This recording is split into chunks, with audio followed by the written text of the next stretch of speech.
학생 여러분 안녕하십니까? 한국사 능력검정시험 대비 강의를 시작하겠습니다. 이번 시간은 26차시죠. 현대사입니다. 현대사 중에서 대한민국 정부 수립과 분단, 그리고 민주주의 실현과 발전에 대해서 1시간 하고, 다음 시간 1시간이 마지막 시간으로 경제 성장과 사회 문화의 변화에 대해서 학습을 하겠습니다. 여러분 이제 마무리 정리할 그런 시간입니다. 자, 현대사는 매회 3문제에서 5문제가 출제되고요. 주요 내용은 해방 이후부터 분단까지 어떤 상황으로 또 전개는 어떻게 되었는가 그 과정을 숙지해야 합니다. 특히 남북 협상과 단독 정부 수립 과정을 잘 살펴봐야 되고요. 각 정부의 특징하고 주요 사건, 정책을 확인하고 또 민주주의를 이루기 위한 항쟁들의 원인과 결과를 꼭 확인해야 됩니다. 그리고 경제 발전 단계는 정부별로 시기별로 특징을 파악해야 됩니다. 자, 또한 통일을 이루기 위한 노력들이 어떠한 것들이 있었는지 시기별로 구분할 줄 알아야 되겠죠. 먼저 주요 내용, 연표를 한번 보겠습니다. 1945년 8월 15일 독립을 했죠. 그리고 이승만 대통령이 1946년 6월에 정읍에 가서 정읍 발언을 합니다. 1946년 7월에는 좌우 합작 운동을 하지만은 결국 결렬이 되죠. 그리고 1948년 4월 27일 남북 협상을 하지만은 또 결렬됩니다. 그러다가 1948년 5월 10일 날 남한만 총선거를 실시합니다. 그리고 이 사이에 1945년 9월 6일이죠. 그죠? 북쪽 38도선 이북에는 누가? 김일성이가 조선인민공화국을 선포합니다. 자, 1948년 8월 15일에 대한민국 정부가 수립되죠. 그리고 2년 후인, 약 2년 후인 1950년 6월 25일 6.25 전쟁이 발발합니다. 자, 북한은 1948년 9월 9일 요 시기가 요 정도 되죠. 그죠? 조선 민주주의 인민공화국을 건국을 합니다. 자, 하나씩 살펴보면요. 광복 전후를 해가지고 국내외 정세를 살펴보겠습니다.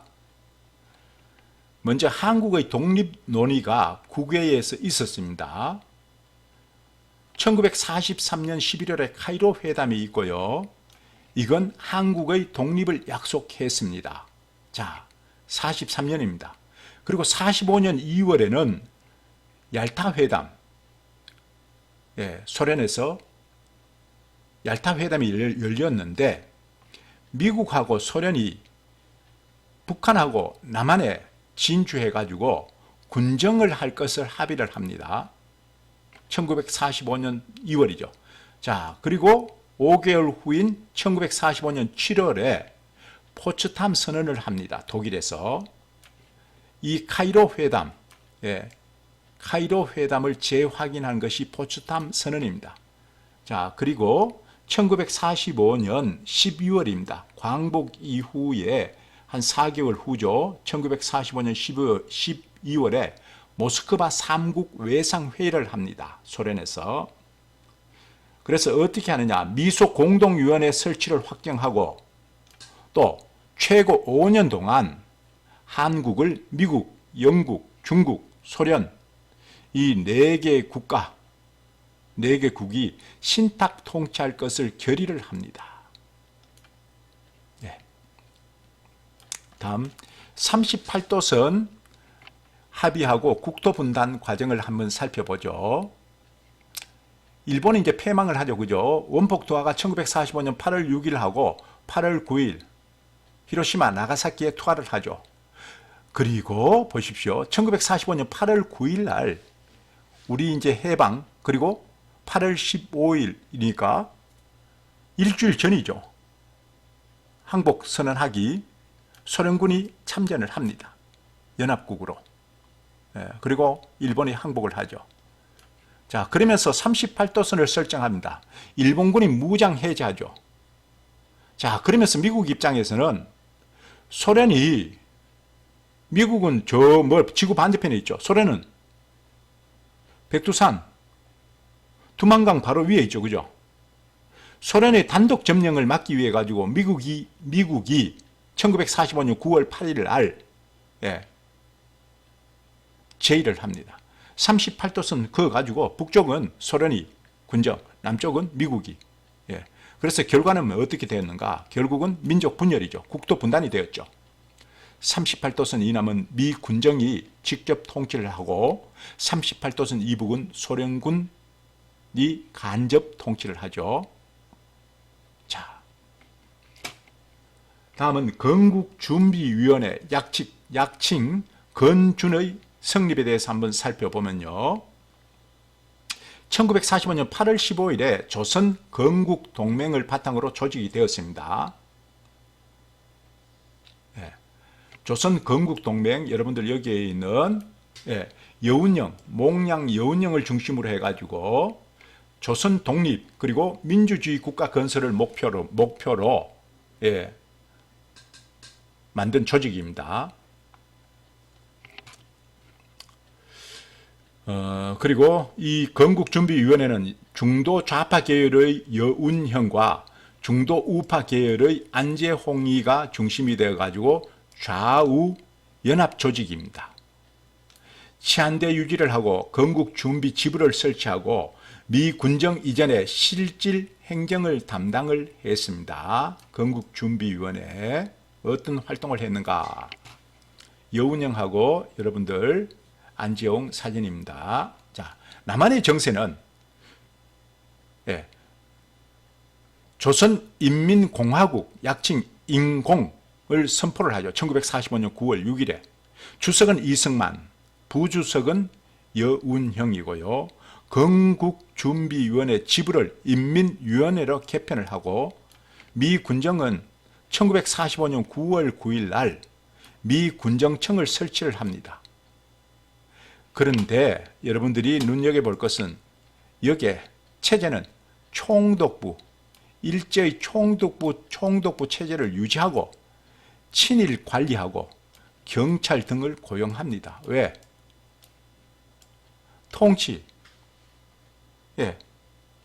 이끌어 가려니 행정에 대해 가지고 치안에 대해 가지고 알고 있는 사람이 있습니까? 없습니까? 없습니다. 일본은 민족 말살 정책을 폈죠. 그죠? 친일파 위주로 해가지고 등용을 해가지고 관리를 했죠. 그러다 보니 미 군정을 실시하면서도 결국은 총독부 체제를 유지하고 친일 관리하고 경찰을 고용했다는 겁니다. 안타까운 사실이지만 결국은 사실은 사실입니다.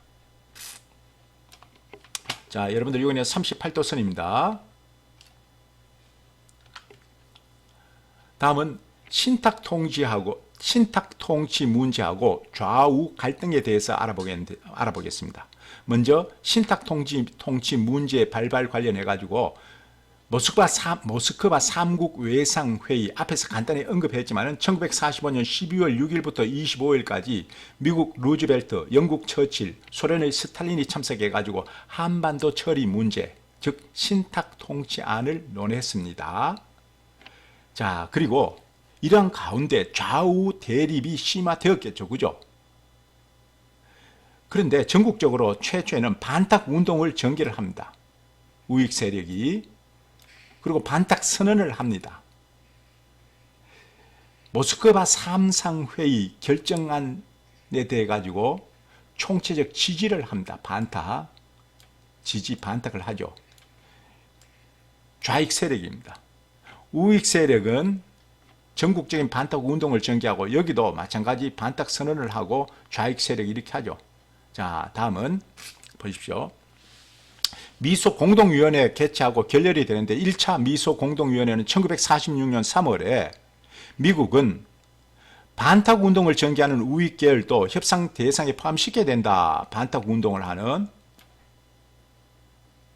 자, 소련은 신탁 통치에 반대하는 정당, 사회단체와 협의할 수 없다 이렇게 합니다.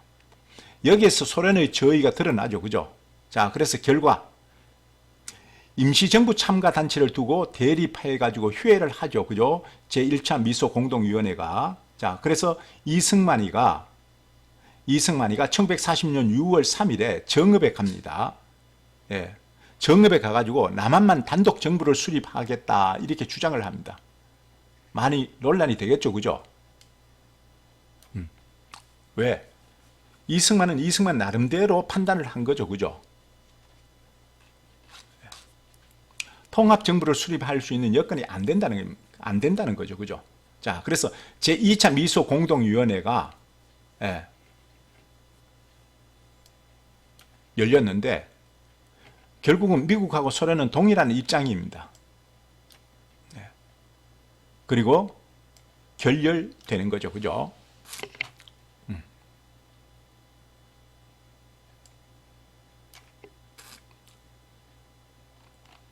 다음은 좌우 합작운동하고 남조선 과도 입법의원에 대해서 살펴보면 좌우 합작운동 전개는 제1차 미소 공동위원회 결렬하고 이승만 정읍 발언 그리고 여운형하고 김규식을 중심으로 해가지고 좌우를 아우르는 통일정부 수립을 목표로 했습니다. 좌우 합작운동 어렵죠. 그죠? 자, 결성은 중도 우파 계열하고 중도 좌파 계열이 중심이 되어서 미 군정 지원 하에 좌우 합작 7원칙 지지 성명을 발표하고 1946년 10월에는 좌우 합작 7원칙을 제정을 합니다. 하지만 실패를 하죠. 그죠? 왜? 한국민주당 그리고 조선공산당이 반대를 합니다. 결국 이건 그러니까 좌우의 대립이죠. 그리고 1947년 3월에 미 군정의 지원을 철회합니다. 그러다가 1947년 8월 여운형이 암살당합니다. 네. 자, 다음 남조선 과도 입법의원 구성은 어떤 내용이냐 하면요. 미 군정이 정권 이양을 위해 설립했던 과도적인 입법기관이 남조선 과도 입법위원입니다. 그래서 통일 임시정부 수립 전까지 정치, 경제, 사회 개혁의 기초가 될 법령 초안을 작성하고 김규식을 의장으로 하는 남조선 과도 정부 발족을 1946년 12월에 합니다. 그리고 정부 수립 준비 단계로서 입법의 기반을 다졌습니다. 자, 다음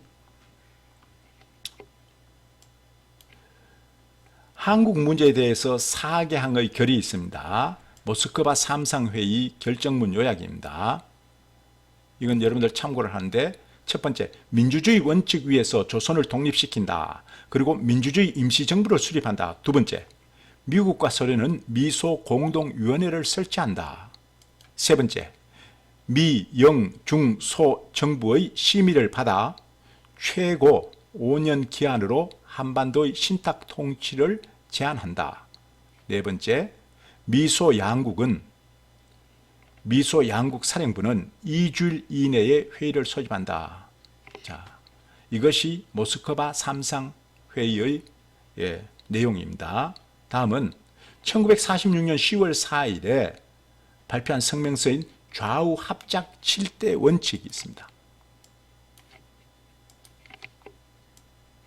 7대 원칙. 주 내용은 좌우 합작으로 민주주의 임시정부를 수립할 것. 다음, 미소 공동위원회 속개를 요청. 또 토지를 농민에게 무상으로 나눠준다. 중요 산업을 국유화한다. 지방자치제를 확립한다. 친일파, 민족 반역자를 처리할 조례를 만든다. 또 남북을 통해서 현 정권 하에 검거된 정치운동자를 석방을 한다. 그리고 언론 집회, 결사, 출판, 교통, 투표 등의 자유를 보장한다. 이런 내용이 좌우 합작 7대 원칙입니다. 참고하기 바랍니다. 자, 다음은 대한민국 정부 수립입니다. 어떤 과정을 거쳐가지고 정부가 수립됐느냐. 먼저 한반도 문제의 유엔 총회의 상정이 됩니다. 어떤 배경하에서, 즉 제2차 미소 공동위원회가 결렬되죠. 그죠? 그래서 모스크바 3국 외상회의 결정사항의 실행은 불가하다는 것을 알았죠. 그러다 보니 뭡니까? 미국 주도로 한반도 문제를 어디로? 유엔으로 이관을 하게 됩니다. 자, 그래서 1947년에 유엔 한국 임시위원단이 구성이 되죠. 47년 11월에 유엔 총회 한국 문제 결의안이 나오는데 어떻게? 남북한 총선거를 통해 가지고 통일 정부 수립을 결정을 합니다. 총선거. 요게 핵심이죠. 그죠? 문제는 총선거가 실시되느냐 마느냐죠. 그죠? 자, 그래서 1948년 이듬해 1948년 2월에 유엔 소총회의 결의가 나오는데요. 결의가 나왔지만 소련의 임시위원단 입국을 거부를 합니다. 임시위원단 입국을 북한에 못 들어오도록 38도선 이북에 못 들어오도록 합니다. 유엔의 임시위원단을. 자, 그러다 보니 남한 지역에는 이제 허용을 하죠. 임시위원단이 들어올 수 있도록. 그러면 남한 지역에서의 단독 총선거를 실시하자는 결정을 하게 됩니다. 자, 그런데 단독 정부를 하자니 남한 내에서도 뭡니까? 단독 정부 수립 반대하죠. 그죠? 통일의 기회가 왔는데 통일을 해야죠. 그죠? 그렇게 반대합니다. 자, 남북 협상은 1948년 4월 27일부터 4월 30일까지 협상을 합니다. 뭐냐면 김구, 김규식 등은 남한만의 단독 선거를 반대합니다. 그래서 남북 정치 지도자 간 협상을 제안하죠. 자, 그래서 남측은 김구, 김규식, 북측은 김일성, 김두봉이 참석을 해가지고 공동성명을 발표합니다. 그리고 미소 간 냉전 체제 구도하에서 실현은 불가하다는 결론입니다.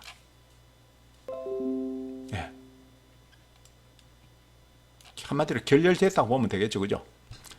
자, 그리고 또 이제 여러분들 알고 있지만 제주 4.3 사건이 일어납니다. 뭐냐면 1948년 4월 3일에 남한 단독 선거에 반대하는 좌익입니다. 남한 단독 선거에 반대하는 좌익 중심으로 제주 도민들이 봉기를 일으킵니다.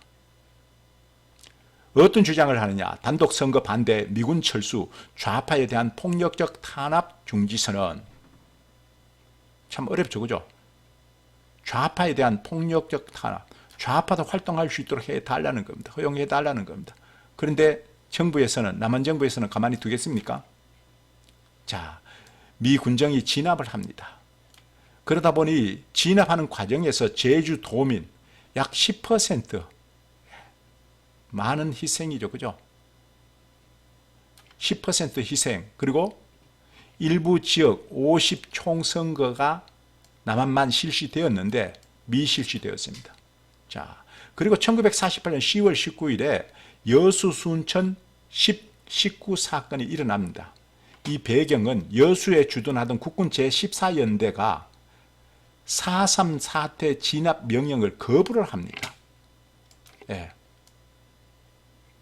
4.3 사태 국군 14연대가 뭐냐면 동족을 학살할 수 없다는 겁니다. 그러면서 친일파를 처단해야 된다. 통일 정부를 수립해야 된다. 이러한 배경하에서 결과는 뭐냐면 이승만 정부가 신속하게 진압을 했죠. 자, 그러면서 군대 내에서 좌익 세력을 숙청을 했습니다. 군대 내에서 좌익 세력이 있다고 보면 어떡합니까? 국가를 운영할 수 있겠습니까? 없겠죠. 그래서 이 여수 순천 19 사건은 반공 정책을 강화하는 계기가 되었습니다.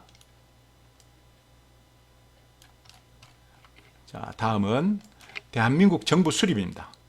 1948년 5월 10일 날 남한만 50 총선거를 실시했죠. 그죠? 그리고 임기 2년의 국회의원을 선출합니다. 네.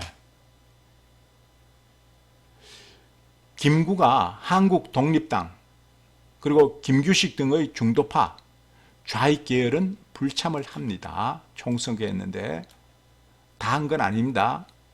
자, 그러고 난 다음에 전 국회를 설립을 하죠. 네. 초대 헌법을 제정하고 대통령 중심제 그리고 단원제 국회와 대통령 간선제를 주 내용으로 하고요. 대한민국 임시정부, 네. 독립전에 있었던 중국 상해에 있었던 대한민국 임시정부 법통을 개성한 민주공화국 체제의 헌법을 기준으로 한 전 국회를 설립을 했습니다. 그리고 1948년 8월 15일 정부가 수립됩니다. 대통령은 이승만, 부통령은 이시영이죠. 그래서 유엔 총회에서 한반도 내에 유일한 합법 정부로 승인을 받았습니다. 자, 전 국회하고 국회 프락티스 사건은 여러분들 한번 읽어보기 바랍니다. 자, 한때 논란이 되었던, 지금 또 논란이 되고 있죠. 뭐냐면 반미특위입니다. 반민족행위 특별조사위원회의 활동, 그리고 좌절과 관련입니다. 1948년 9월 22일 날 반민족행위 처벌법이 제정이 됩니다. 내용은 뭐냐면 정부 수립 이후에 친일파 청산에 대한 요구가 증대되자 전 국회에서 제정을 했습니다. 법을 제정했습니다. 그리고 반민족행위 특별조사위원회, 즉 반민특위가 1948년 10월에 발족을 합니다. 박응식, 노덕술, 이광수, 최남선 등 이 사람들을 반역 행위로 조사와 구속하고자 했습니다. 반민특위의 한계와 좌절과 관련해서는 이승만 정권이 소극적인 태도를 가졌고요. 친일파의 방해로 인해 가지고 결국은 달성하지 못했죠. 또 국회 프락티스 사건이 있었습니다. 그리고 반민특위 습격 사건 등으로 인해 가지고 이 반민특위가 공산당하고 내통했다 하는 구실로 해가지고 해산을 해버립니다. 그 해 1949년 8월 31일 날 해산해버리죠. 그래서 미결로 남았죠. 그죠? 자, 다음은 한국전쟁입니다. 참고로 인민군은 1948년 2월 8일 날 창설을 했습니다.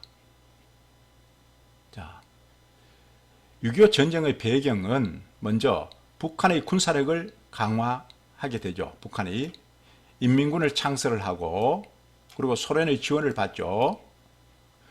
중국은 공산화되었죠. 그죠?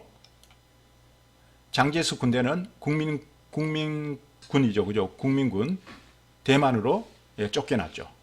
자, 그리고 미군 철수하고 미군이 그 극동방위선에서 한반도를 제외하는 에치슨 선언을 했죠. 그죠? 에치슨 선언은 뭡니까?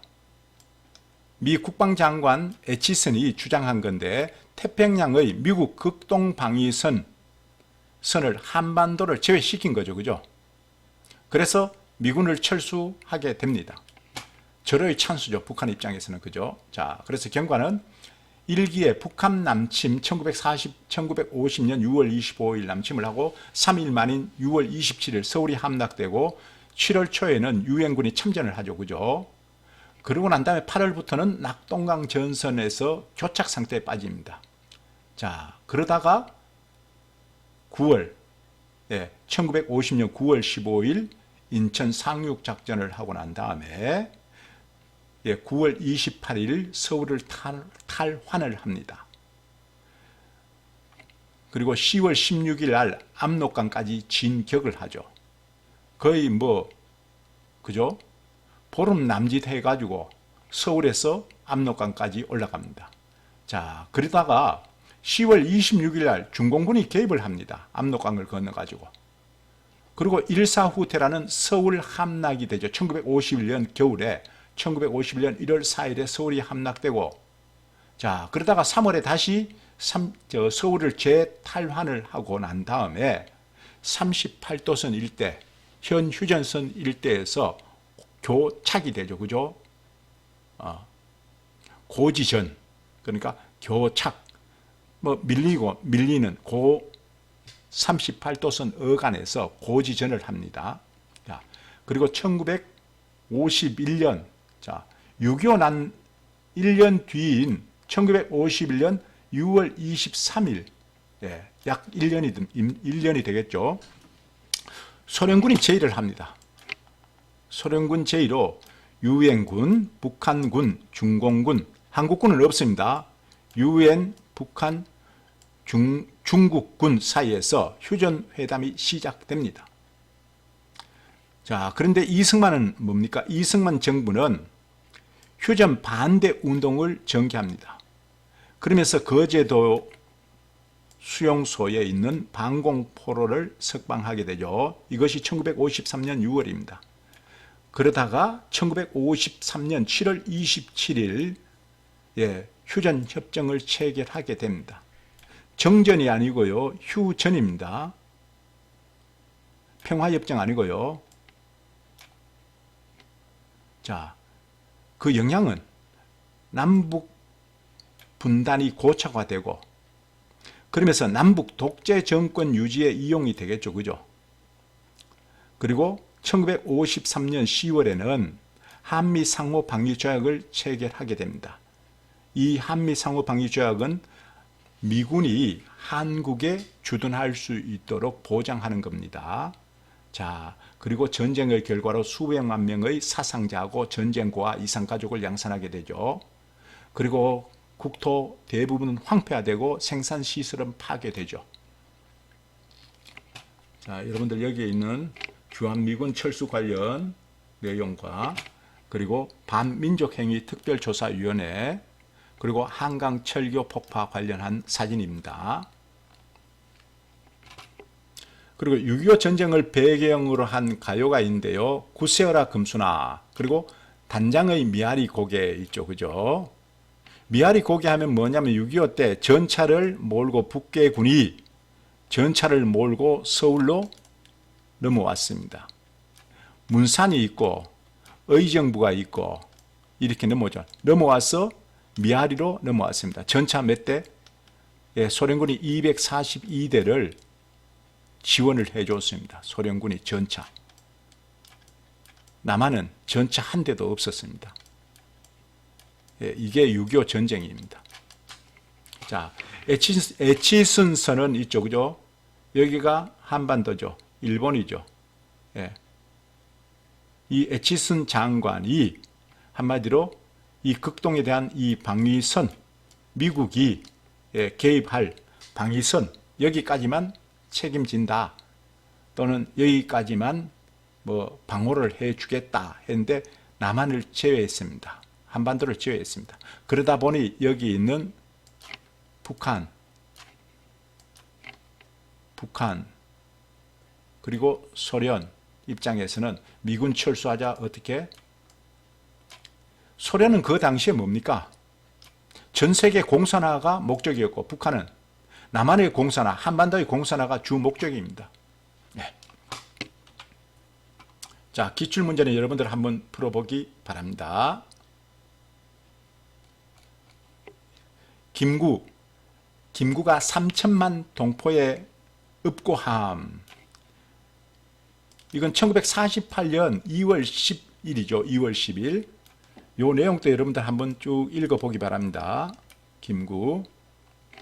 그래서 이 3천만 동포에게 읍고함의 주 내용, 이 내용은 왜 이렇게 했느냐, 김구 선생이 1948년 5월 10일 날 총선거, 남한만의 총선거가 결정되었죠. 이후에 김구는 통일을 하고자 통일정부론을 내세웠습니다. 네. 앞에서 설명한 대로 남한 단독 정부 수립에 반대했다 했죠. 그래서 통일정부 수립 운동을 끝까지 전개할 것이다 결의를 다졌습니다. 하지만 미국하고 이승만, 김구, 그러니까 미국 정부 이승만은 김구의 남북 협상을 반대했죠. 예, 그래서 결국 김구, 김규식 등 통일정부 수립론자들하고 공산주의자들은 불참했다 했죠. 남한만 단독 선거를 하고 이제 국회 결성은 198명 중에 한국민주당 계열 인사가 29명이고 이승만 독립촉성 중앙협의회 계열 인사가 55명이고 무소속 85명 이렇게 의석이 배분되었습니다. 자, 남북분단 그리고 대한민국 정부 수립 이제 과정인데 요거는 이제 한번 쭉 여러분들 살펴보면서 숙지하기 바랍니다. 여기 보시면 자 1945년 8월 15일 광복이 있었죠. 근데 소련은 2차 세계대전 언제?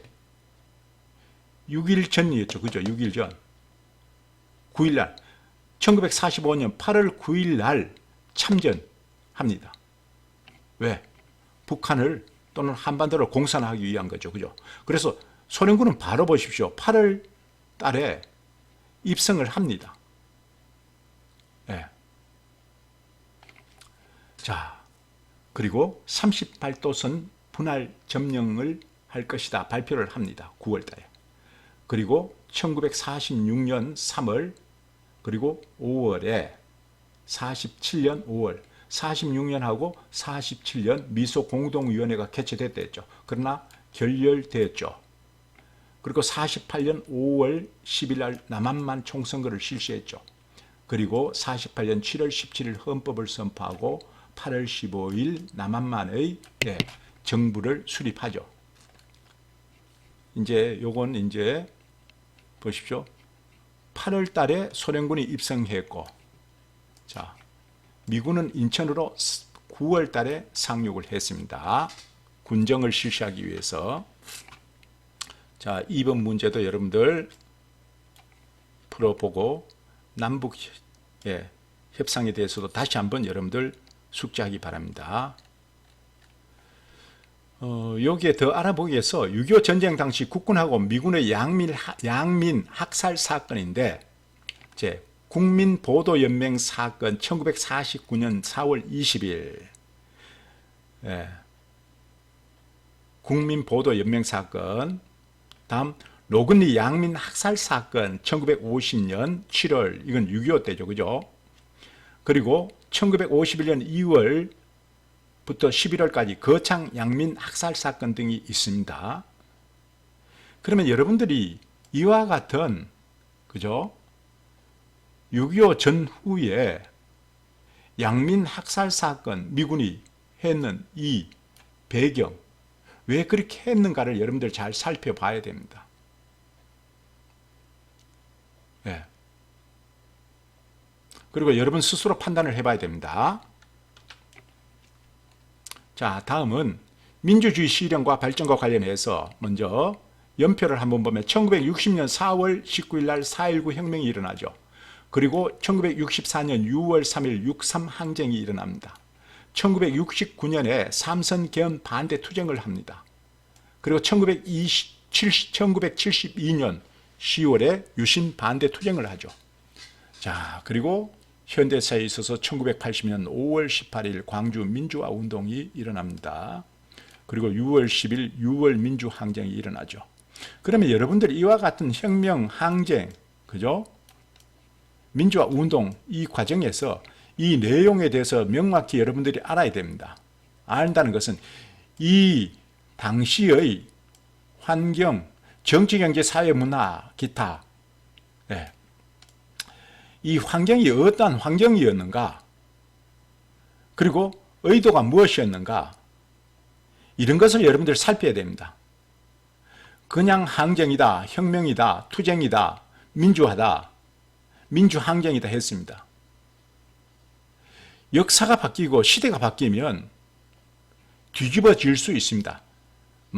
역사에서 만약은 없다고 합니다. 하지만 여러분들은 만약이라고 항상 생각하고 여러분들 나름의 생각과 가치관을 가져야 된다. 만약에 1950년 6.25 전쟁에서 남한이 패하고 북한이 남한을 공산화했다면 어떻게 되겠습니까? 역사의 내용은 전부 다 뒤바뀝니다.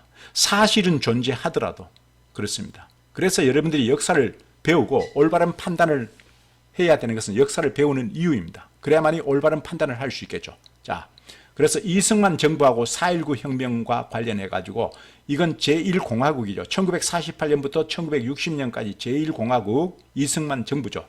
반공 위주 정책을 했습니다. 그리고 장기 집권의 길로 가기 위해 가지고 1952년에 1차 개헌해서 발췌 개헌을 합니다. 대통령 직선제 개헌안을 하죠. 그리고 부산 정치파동이 있습니다. 이 내용도 여러분들 한번 읽어보기 바랍니다. 그리고 1954년 제2차 개헌을 합니다. 이걸 4.4.5입 개헌이랍니다. 그러나 개헌안은 불법이 돼가지고 개헌안 불법 통과가 되죠. 불법 통과가 됩니다. 그리고 이승만이 대통령으로 당선이 또 되죠. 자, 그리고 독재 권력이 강화되는데 진보당 사건, 이건 1958년에 조봉암을 간첩죄를 명목으로 처형을 하고요. 1959년에 경향신문을 폐간합니다. 그리고 4.19 혁명이 발발하죠. 이 배경은 1960년 3월 15일에 3.15 부정선거가 있었죠.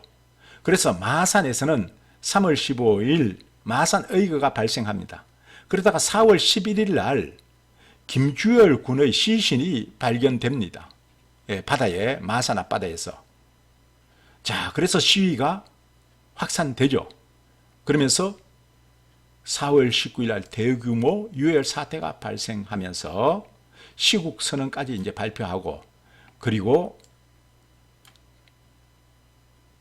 1960년 4월 26일 이승만 대통령 하야 성명을 발표합니다. 자, 그러면 4.19 혁명의 의의는 학생하고 시민 힘으로, 그죠? 독재 정권을 타도한 최초의 민주주의 혁명이다. 그래서 이것은 민주주의 발전의 중요한 계기가 되었다는 겁니다. 자, 다음은 장면 내각의 제2공화국입니다. 1960년 8월부터 1961년 5월까지 채 1년이 안 됩니다. 장면 내각은 뭐냐면 허정의 과도 정부가 있는데요. 이것은 1960년 6월에 제3차 개헌을 실시하는데 의원 내각제로 바꿉니다. 자, 의원 내각제는 내각 책임제인데 장면 국무총리를 중심으로 한 내각, 이것이 이제 의원 내각제고, 양원제는 국회를 구성을 양원, 여당, 야당 하듯이 양원으로 하는 제도입니다. 의원 내각제하고 양원제로 개헌을 실시하죠. 장면 내각이 성립되면서 7.29 총선에서 민주당이 압승을 합니다. 대통령은 윤보선, 총리는 장면이 선출됩니다. 그러면서 각계각층에서는 민주화 요구가 빗발치듯이 일어나고, 학원에서는 민주화 운동이 일어나고, 언론 활성화, 그리고 노동조합 운동하고 청년 운동이 일어나죠. 또 경제 건설 노력을 위해 가지고 경제 개발 계획을 마련합니다. 장면 내각. 다음은 장면 내각의 한계는 뭐냐면 결국은 민주당 신파하고 구파 이 간의 갈등입니다. 내부 갈등. 자, 4.4.5입 개헌 관련해가지고 여러분들 여기에 한번 읽어보기 바랍니다. 정족수 관련해가지고 사람은 나눌 수 못 나눈다 이거죠. 그죠? 135.333.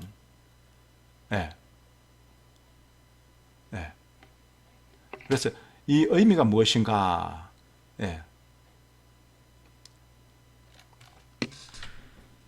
다음 5.16 군사정변하고 군정입니다. 5.16 혁명이라 했는데 정변으로 바꿨습니다. 한 10년 전에.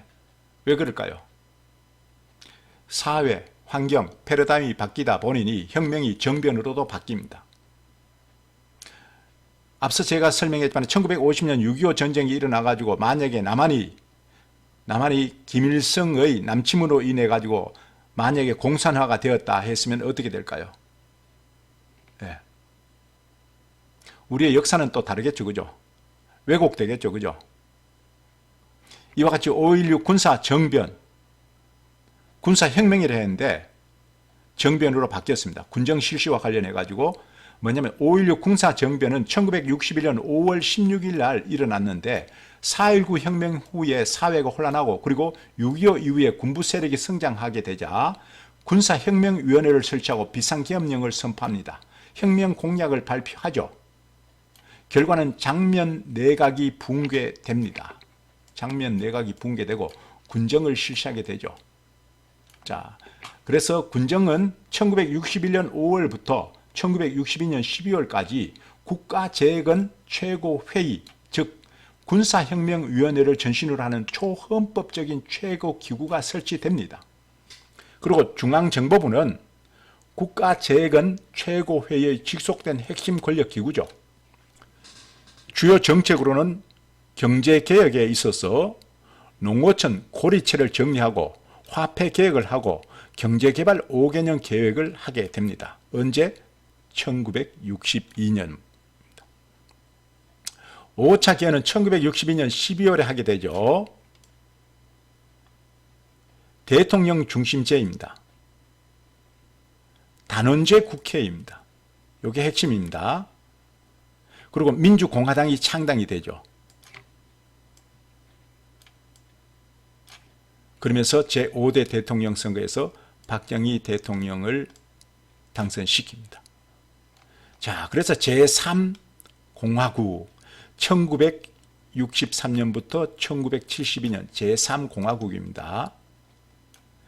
그리고 여러분들 여기까지 바로 보면 제4공화국은 1972년부터 1979년까지입니다. 박정희 대통령이 시해되기 전까지 3공화국, 4공화국은 뭡니까? 헌법을 바꾸는 것을 공화국이 바뀌는 겁니다. 헌법을 개헌하는 것. 자, 그래서 박정희 정부 제3공화국은 1965년에 한일 국교 정상화가 이루어집니다. 주는 선성장 후 분배입니다.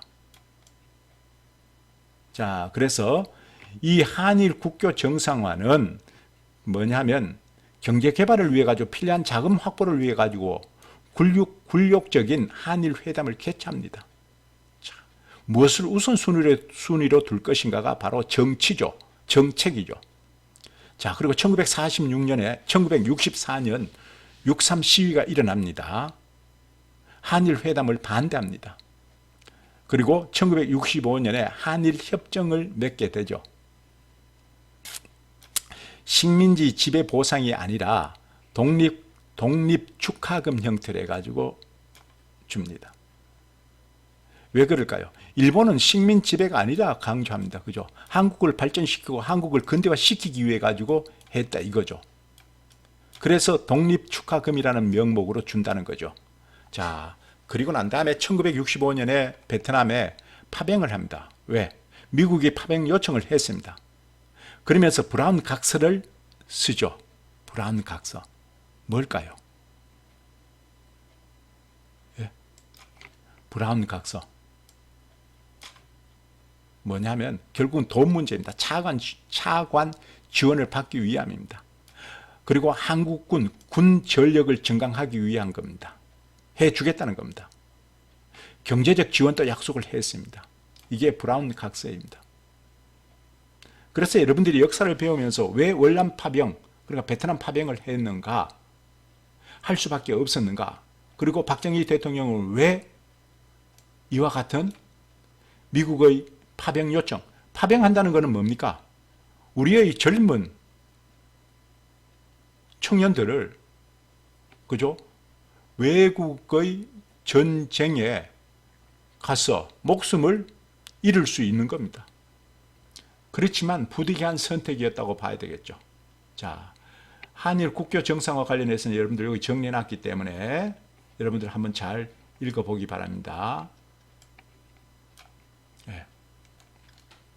자, 제4공화국 유신체제죠. 10월 유신을 발표했는데 내용은 뭐냐면 대내적으로 독재로 인해 가지고 국민들의 불안이 고조되고 석유 파동으로 인해 가지고 경제가 불황이 되자, 또 대외적으로는 닉슨 독트린이 천명되자, 닉슨 독트린은 여기 있는 요 내용입니다. 뭐냐면 미국 대통령 닉슨이 아시아에 대한 외교 정책인데, 이 선언은 미국하고 소련을 중심으로 한 동서냉전 체제가 점차 평화 공존 체제로 바뀌게 된 것을 보여주는 것이죠. 그죠? 자, 그래서 미국은 가능한 한 국제적 분쟁에 개입하지 않고 아시아의 방위 책임은 아시아 국가들 자신들이 알아가지고 방위를 하라. 그러면서 그러다 보니 한국에서 미군 철수 감축을 단행하게 됩니다. 닉슨 독트린을 발표하게 되죠. 자, 그래서 10월 유신의 명분은 국가 안보를 강화해야 된다. 정치적 안정을 해야 된다. 그래서 전국에 비상계엄령을 선포하고 국회를 해산시키고 정치 활동을 금지하죠. 그러면서 언론, 출판, 방송, 사전 검열을 하고 대학교 휴교령을 내립니다. 이게 그 어마어마한 10월 유신입니다. 자, 그리고 1972년 11월에는 7차 개헌을 합니다. 유신 헌법이죠. 그죠? 요 내용도 여러분들 정확히 알아야 됩니다. 대통령 권한을 극대화하는 겁니다. 긴급조치권, 국회 해산권, 국회의원 3분의 1 임명권을 줍니다. 대통령에게. 그러면서 통일주체 국민회의라는 게 있습니다. 통일주체 국민회의에서 간접선거로 대통령을 선출하는 건데, 임기는 대통령은 6년을 하고 중임 제한을 철폐한다는 겁니다. 자, 긴급조치권은 국가의 안전보장, 공공의 안녕 질서가 위협받거나 우려가 있을 때 대통령이 국정 전반에 걸쳐 내리는 특별한 조치다. 이것이 긴급조치권입니다. 자, 이렇게 하다 보니까 저항이 생기죠. 독재, 그죠? 반독재 시위가 일어나고 유신 정권이 탄압을 하는데 긴급조치권을 발동을 하게 되겠죠. 그죠? 자, 그러면서 유신체제가 붕괴됩니다. 1979년 부산하고 마산에서 일어나는 뭡니까? 반정부 대규모 시위, 부마항쟁이 일어나죠. 그리고 1979년 10월 26일 12.6 사태가 발생. 김재규가 박정희를 피살하죠. 그래서 유신체제는 종말하게 됩니다. 자, 다음 여러분들 간략하게 신군부 등장하고 5.18 민주화 운동에 대해서 간략히 설명하겠습니다. 좌측에 있는 여러분들 여기 있는 사진들은 부산 미문화원 방화 사건입니다. 1982년 3월 18일 부산 고신대 학생들이 광주 민주화 운동 유혈 진압하고 독재 정권을 비호하는 미국의 책임을 물어가지고 미국 미문화원이 있죠. 여기에 불을 지릅니다. 그리고 6월 민주항쟁이죠.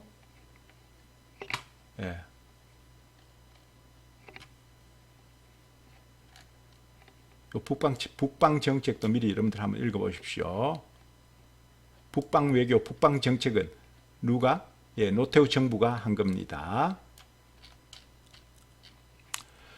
자, 12.12 사태하고 서로의 범은 뭐냐면 10월 26일 사태, 그러니까 12.6 사태 이후에 전두환, 노태우 등이 신군부가 12.12 쿠데타를 일으키죠. 그리고 1980년 5월에 서울의 봄이라고 하죠. 유신 잔당을 타도하고 비상계엄을 폐지하고 언론 자유 보장을 요구하는 대규모 시위가 전개되죠.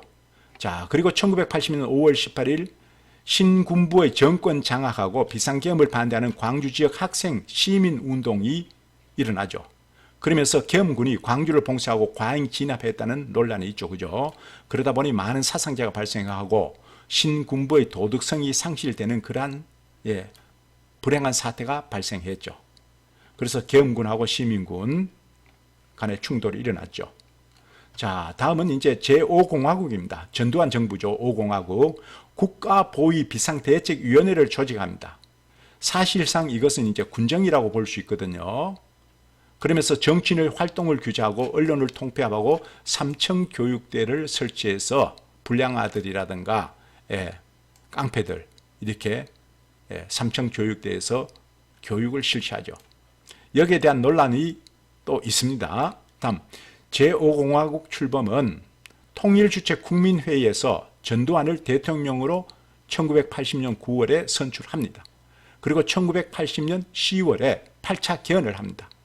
이 주 내용은 대통령은 친년 7년 단임제, 그러면서 선거 인달이 대통령을 간접 선거로 뽑는다는 거죠.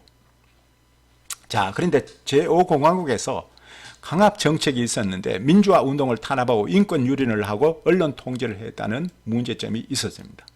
유화 정책으로는 민주화 인사를 복권시키고 중학교, 고등학교, 학교 교복 그리고 투바를 자율화시켰습니다.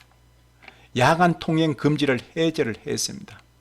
자, 그래서 여러분들이 판단을 할 때 제5공화국에서 했던 이와 같은 정책들이 과연 어떠한 영향을 미쳤는가, 왜 이렇게 했는가, 그 당시의 사회 상황은 어떠하였는가, 국제적, 대내적, 대외적, 북한과의 관계 전반적으로 여러분들이 생각하고 이 제5공화국에서 한 활동, 정책들에 대해 가지고 여러분 나름의 판단을 해야 하겠습니다. 자, 6월 민주항쟁, 1987년 6월 민주항쟁인데 배경은 4.3 호원 조치가 나오죠. 그리고 박종철 고문치사 사건이 나옵니다. 탁친이, 공안부에서 탁친이 억하고 죽었다 이렇게 합니다. 그래서 4.13 호원 조치를 철폐하고 독재를 타도하고 민주헌법을 쟁취해야 하겠다는 민주항쟁이 일어납니다. 그래서 노태우 대통령은 그러니까 노태우 대표죠, 그죠? 그 당시에는 대통령 되기 전에 6.29 선언을 합니다. 그러면서 대통령 직선제 개헌을 약속하죠. 그래서 1987년 10월에 제9차 개헌에서 대통령 직선제 개헌을 하게 됩니다. 자, 다음은 이제 한번 보시죠. 민주주의 발전 관련해가지고 제6공화국 노태우 정부는 1988년부터 1993년까지죠. 1988년 총선에서 여소 야대 국회가 나오죠. 그리고 3당 합당을 합니다. 즉 민주자유당, 민자당이 창당이 되죠. 그리고 난 다음에 보십시오. 남북한이 UN 동시 가입을 합니다. 원래는 UN에서는 남한만 국가로 인정했습니다. 그러다가 UN 동시 가입으로 인해 가지고 남북한이 국가로 이제 북한도 국가로 이렇게 인정을 하죠. 자, 북방 정책을 추진하고 이 북방 정책은 뭡니까? 공산 국가입니다. 1990년에 소련하고 1992년에 중국하고 수교를 합니다. 자, 그러면서 1988년 노태우 정부 때 88 올림픽을 개최를 하죠. 자, 다음은 문민정부라고 하는 김영삼 정부가 1994년부터 1997년까지 김영삼 정부가 들어서면서 금융실명제를 하게 됩니다. 1993년. 그리고 1995년에 지방자치제 전면을 실시합니다. 그리고 역사 바로 세우기 작업에 있어서 12.12 사태, 5.18 민주화 운동 진상조사를 하고요. 그러나 1997년에 외환위기가 발생하게 돼가지고 상당히 어려움을 겪죠. 그래서 IMF, 즉 국제통화기금에 구제금융 지원을 요청하게 됩니다. 다음은 김대중 정부, 국민의 정부 1998년부터 2002년이죠. 외환위기 극복에 노력하고 최초 여야 정권을 교체하죠. 대표적인 것이 햇볕 정책이죠. 그죠? 대북 화해 협력 정책을 폈습니다. 남북 정상회담을 했죠. 평양 방문을 했죠. 그죠? 김대중 대통령이. 그리고 6.15 공동선언을 했죠. 자, 여러분들 여기서 이제 보면서, 역사를 보면서, 과연 이와 같은 과거에 있었던 이와 같은 일들, 정책들이 지금 그 결과, 즉 20년 30년이 지난 지금에 와서 여러분들 판단을 한번 해 보십시오. 자, 이제 남북한 대립하고 긴장 고착화와 관련해서 이승만 정부는 분단의 고착화하고 6.25 전쟁을 치렀죠. 그러면서 북진 통일론을 주장했습니다. 이승만 정부. 다음 장면 내각은 4.19 혁명 이후에 민간에서 중립화 통일론이 확산되었습니다. 그러면서 북한에 대해 가지고 소극적인 태도를 취하고 선경제 후 통일론을 강조했습니다. 장면 내각. 박정희는 선경제 후 통일을 계승을 했죠. 그죠? 그러면서 반공태세를 강화를 합니다. 그러면서 민간의 통일운동을 탄압을 했습니다. 자, 통일정책 전개는 어떻게 했는가? 1971년에 남북 적십자 회담을 통해 가지고 최초 남북 협상을 합니다. 그리고 1972년에 7.4 남북 공동성명을 하죠. 자주평화 민족 대단결인 3대 통일 원칙을 세웁니다. 그리고 남북조절위원회를 구성을 합니다. 남북조절위원회 정치적 협의기구죠.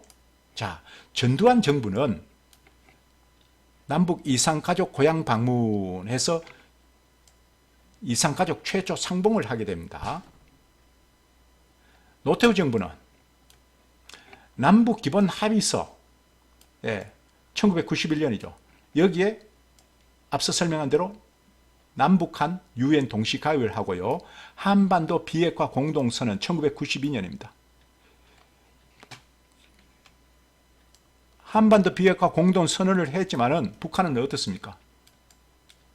핵을 계속 개발하고 만들었습니다. 자, 그리고 보기에는 좋죠. 상호 화해와 불가침 선언을 했습니다. 자, 김영삼 정부는 3단계 통일 방안을 발표했는데 3원칙은 자주평화 민주입니다. 좋죠. 그죠? 박정희 정부가 7.4 남북 공동성명회 1972년에 자주평화 민족 대단결 3원칙입니다.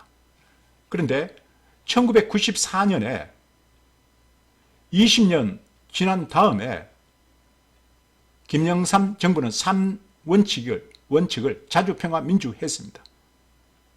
그리고 3단계 첫 번째는 화해와 협력을 먼저 하고 난 다음에 남북연합을 실시하고 그 다음 통일을 하자 이렇게 주장을 했죠. 자, 그리고 김대중 정부는 어떻게 했습니까? 1998년에 금강산 관광 사업을 시작했죠. 즉 햇볕 정책입니다. 그리고 6.15 2000년 6월 15일 날 남북 공동선언을 하게 됩니다. 분단 55년 만에 두 정상이 만났죠. 그죠? 평양에서. 합의한 5개 내용입니다. 내용은 좋습니다. 하지만 실천이 문제죠. 자, 그리고 그 다음 노무현 정부 때는 제2차 남북 정상회담에 종전선언에 대한 합의를 도출했습니다. 하지만 결론은 아직 종전이 되지 않았습니다. 휴전입니다. 휴전. 그래서 여러분들은 이와 같은 우리의 역사를 보면서 각 정부의 통일 정책을 보면서 말과 실천, 행동이 다르다는 걸 여러분들이 알아야 됩니다. 자, 기출문제는 여러분들 한번 풀어보기 바랍니다. 60 국민대회 선언문 일부입니다. 여러분들 잘 읽어보기 바랍니다. 다음 문제도 6.15 공동선언 앞에서 설명했죠. 다시 한번 여러분들 복습을 하기 바랍니다. 자, 여러분들 이번 1시간 또 대단히 수고 많았습니다. 다음 시간에는 마지막 27차시죠. 경제 성장하고 사회 문화 변화에 대해서 학습을 하겠습니다. 여러분 대단히 수고 많았습니다. 다음 시간에 뵙겠습니다.